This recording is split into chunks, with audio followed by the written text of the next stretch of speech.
அது அந்த கதையில எல்லாருமே ஃபீல் பண்ற விஷயம். சரி இவ்வளோ விஷயம் நடந்துருச்சு. சரவணன் அவர்கிட்ட மாப்பிள்ளை கிட்ட போய் அவங்க அம்மா மன்னிப்பு கேட்டா என்ன? அவங்க குடும்பத்துக்கிட்ட போய் மன்னிப்பு கேட்டு பொண்ணை சேர்த்து வச்சா என்னன்னு சரவணன் கிட்டயும் அந்த அவங்க கிட்ட போனா தான் அவன் அண்டா தூக்கின்னு வரானே. அவங்க கிட்ட போய் மன்னிப்பு அவன் அடிக்க வரான். கேட்டாச்சே, உட்காந்து பேசவே இல்லையே. தெரிஞ்சிச்சு, பேசவே இல்லையே. பிரச்சனை தானே ஆயிடுச்சு. பேசலாம் தானே கேட்டேன், வாங்க உட்காந்து பேசுவோம், வீட்டுக்குள்ளே வாங்க உட்காந்து பேசலான்னு கேட்டேன். அவங்க எதுக்குமே ஒத்து வரல. அதனால அந்த எதிர்த்த வீட்டில் இருக்கிறாள், நாங்கள் தான் ஏற்கனவே இப்படி பற்ற வச்சா பற்றிக்குவோமே, எக்கச்சக்கமாக பற்றிப்போம்ல. அந்த எதிர்த்த வீட்டு ஆள் எங்களை ஏற்றி விட்டு அந்த ஆள் நல்லவன் போலீஸ் ஸ்டேஷனுக்கு வாங்கினாரு, கோர்ட்டுக்கு வாங்கினார். அங்கே வந்து அவர் எங்களுக்கு கண்டுக்கவே இல்லை. நல்லவன் ஆயிட்டான் அந்த ஆளு. உங்களை அந்த ஆளுக்கு இருக்கு, என்னைக்கு இருக்கும் தெரியாது அந்த ஆளுக்கு.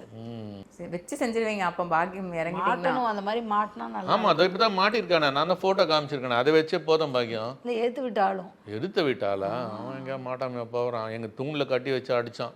திருடன்னு சொல்லி அடிச்சிட்டாங்க உங்களை. நான் பொண்ணுக்கோசம் சர்டிஃபிகேட் எடுக்க போனேன். என்ன பண்ணுறது?